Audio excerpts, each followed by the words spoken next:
आज मैं आप सबके लिए लेके आई हूँ होली स्पेशल नमक पारे की रेसिपी। बिल्कुल लेयरदार खस्ता करारे आप यहाँ पे नमक पारे बना के तैयार करेंगे। बहुत ही स्वादिष्ट और बढ़िया लगते हैं। आप इन नमक पारों को 1 महीने के लिए स्टोर कर सकते हैं। एकदम क्रिस्पी करारे से ये बनके तैयार होते हैं। तो चलिए मैं आपको तोड़ के दिखाती हूँ कितने ज़्यादा क्रिस्पी करारे बने हैं। तो चलिए बिना देर किए शुरू करते हैं आज की रेसिपी। इसे बनाने के लिए 1 कप मैंने यहाँ पे गेहूं का आटा लिया है। साथ में हम इसमें लेंगे 1 कप मैदा। तो यहाँ पे दोनों चीज़ें मैंने मिक्स करके इन नमक पारों को बनाया है। आप चाहो तो सिर्फ मैदा से भी बना सकते हो या फिर गेहूं के आटे से। यहाँ पे मैं दोनों चीज़ें मिक्स करके बढ़िया से बनाने वाली हूँ। साथ में 1 छोटे चम्मच हम इसमें अजवाइन डालेंगे। तो यहाँ से हल्का सा हम इस तरह से क्रश करके अजवाइन को डाल देंगे। कोई भी मैदा वगैरह की चीज़ बनाते हैं तो अजवाइन जीरा ज़रूर डालिएगा उसमें। तो यहाँ पे 1 चम्मच जीरा भी डाला है मैंने। इन दोनों चीज़ों को डाला है। आप इसमें से चाहें तो अजवाइन भी डाल सकते हैं या फिर जीरा बस। यहाँ पे दोनों चीज़ें डालने के बाद इसमें हम डालेंगे नमक स्वाद के अनुसार। यहाँ पे आधे चम्मच मैंने नमक का इस्तेमाल किया है। इन सारी चीज़ों को बढ़िया तरीके से मिला देते हैं तो हमारा आटा भी अच्छे से मिक्स हो जाएगा, क्योंकि हमने आटा और मैदा दोनों लिया है। तो इस तरह से चम्मच से चलाते हुए बढ़िया तरीके से मिक्स कर देंगे। अब इसे हमें डो लगाने के लिए बहुत ज़्यादा मोम की ज़रूरत नहीं पड़ेगी। सिर्फ एक चौथाई कप तेल पर्याप्त है। तो यहाँ पे सिर्फ 1/4 कप ही तेल चाहिए है और इसे डाल दिया है और इसे अच्छे से हम मिक्स कर देंगे। और अच्छे से इसे मिक्स कर देना है, चारों तरफ मोयम अच्छे से लग जाए। तो कुछ हाथों से इस तरह से मलते जाएंगे और मोयम को बढ़िया तरीके से लगने देंगे। और इस मोयम को हमें बहुत ज़्यादा, जैसे मैंने बताया, नहीं लगाना है, नहीं तो बहुत ही ज़्यादा खस्ता ये बन जाएंगे। तो बिल्कुल 1/4 कप ही तेल डालना है और इस तरह से टाइट हाथों से लड्डू बंधेगा, जल्दी नहीं बंधेगा क्योंकि हमने इसमें मोयम कम डाला है। तो बस इस तरह से जब मोयम डाल लें और फिर पानी की सहायता से इसका एक टाइट सा डो लगा के तैयार करें। सॉफ्ट डो बिल्कुल ना लगाएं, इसका टाइट डो लगाएं।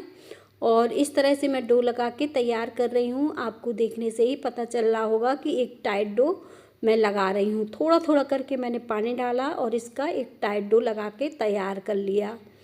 बढ़िया तरीके से देखें ये डो लग के तैयार हो गया है और इसे मैंने टाइट ही रखा है, सॉफ्ट नहीं रखा है। और डो को जब थोड़ा सा हम रेस्ट करने के लिए छोड़ते हैं तो ये अपने आप ही हल्का सा सॉफ्ट हो जाता है। तो बस इस तरह से मैंने डो लगाया और इसमें थोड़ा सा आपको तेल या घी डालकर बढ़िया तरीके से चिकना कर लीजिए। तो बस थोड़ा सा मैंने तेल डाला लास्ट में और इसे चिकना कर दिया। चिकना होने के बाद इसे ढककर छोड़ दीजिए ताकि ये अच्छे से सेट हो जाए। सिर्फ 10 मिनट लगेंगे, ये बहुत ही बढ़िया सेट हो जाएगा। जब तक हम दूसरी तैयारी करेंगे, यहाँ पे मैंने कॉर्नफ्लोर लिया है जिसे अरारोट भी कहते हैं। आप इसकी जगह मैदा का इस्तेमाल भी कर सकते हैं या फिर चावल के आटे का। लेकिन जो कॉर्नफ्लोर से आज हम ये बनाने वाले हैं, इससे बहुत ही करारे नमक पारे हमारे बनके तैयार होते हैं। कॉर्नफ्लोर जब हम इस पेस्ट को उस पर लगाएंगे तो इससे बहुत ही करारे से बनके ये तैयार होते हैं। तो यहाँ पे देखें मैंने कॉर्नफ्लोर को तेल डाल के बढ़िया से मिक्स कर लिया। 2 चम्मच कॉर्नफ्लोर 2 चम्मच तेल डालिएगा तो इस तरह से मिक्स हो जाएगा। 1 चुटकी इसमें नमक डाल दीजिएगा और जैसे मैंने बताया मैदा का भी इस्तेमाल कर सकते हैं, चावल के आटे का भी। तो आप इसे बना के साइड रख लीजिएगा और फिर हम आटे को एक बार फिर से गूंद के तैयार करेंगे। तो देखें एक बार हमने आटे को फिर से मसल के चिकना कर लिया है।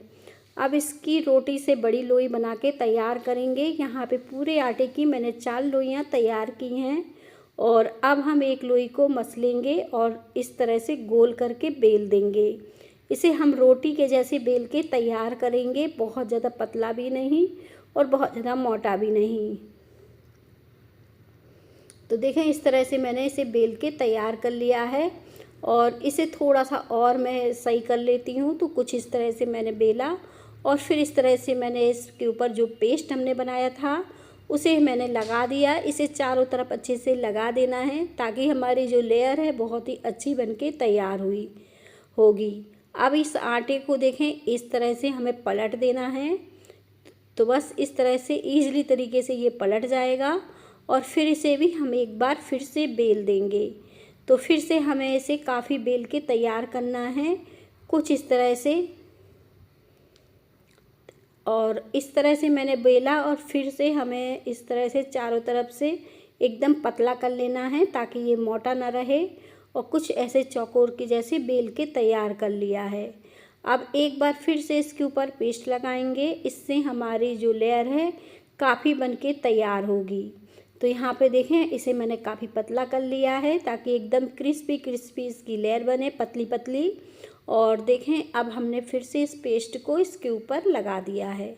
एक बार फिर से फोल्ड कर देंगे उसी तरीके से जैसे अभी किया है। इन दोनों को बराबर में रखेंगे, ये देखें इस तरह से। अब इस तरह से फिर से हम इसे बराबर में रखेंगे और हाथों से अच्छे से दबा देंगे। अगर आपको ये हल्का सा मोटा लगे तो हल्का सा बेलन चला के पतला कर दीजिए। अब ये बनके तैयार हो गया है। बस चाकू की सहायता से हमें इसके पीसेस कट कर लेने हैं। और इसे मैंने देखें कुछ इस तरह से रखा है, बहुत ज़्यादा मोटा नहीं रखा है, बहुत ज़्यादा पतला नहीं रखा है। एकदम क्रिस्पी क्रिस्पी आपके नमक पारे बनके तैयार होंगे।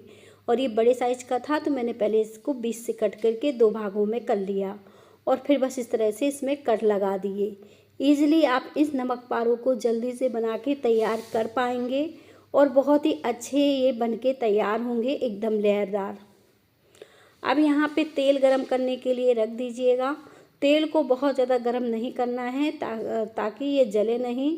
तो बस हल्के गरम तेल में एक एक करके हम इसे डाल देंगे। आपको वीडियो में देखने से पता चल रहा होगा कि कितना गरम मैंने तेल में इसे डाला है। और जब इसे डालेंगे तो ये अपने आप देखें फूलना शुरू होंगे, तैर के ऊपर आ जाएंगे कुछ इस तरह से। तो चम्मच से इस तरह से हिला दीजिए ताकि ये सारे अच्छे से सिक के तैयार हो जाएं। तो इसे हिलाने के बाद फिर इसे हम पलट देंगे ताकि ये दोनों तरफ से बढ़िया से सिक जाएं। देखें इनकी लेयर एक एक करके सारी खुल गई है, बहुत ही अच्छी लेयर बन गई है। और जब आप इसे तलेंगे बहुत ही शानदार बढ़िया ये दिखेंगे। अब ये इनका कलर एकदम चेंज हो गया है, एकदम क्रिस्पी करारे से ये दिख रहे हैं। तो मैं इसे निकाल लेती हूँ और निकालने के बाद ठंडा कर लीजिए। ठंडे होने के बाद एक डिब्बे में भर के आप इन्हें स्टोर कर लीजिए। महीनों तक खाइए, जल्दी ख़राब नहीं होंगे। बहुत ही क्रिस्पी और करारे बने हैं। आपको देखने से ही पता चल रहा होगा कितने ज़्यादा ये लेयरदार हैं और क्रिस्पी करारे से हैं। तो मैं इसे आपको फिर से तोड़ के दिखा देती हूँ कि बहुत ही ज़्यादा ये क्रिस्पी करारे से बने हैं।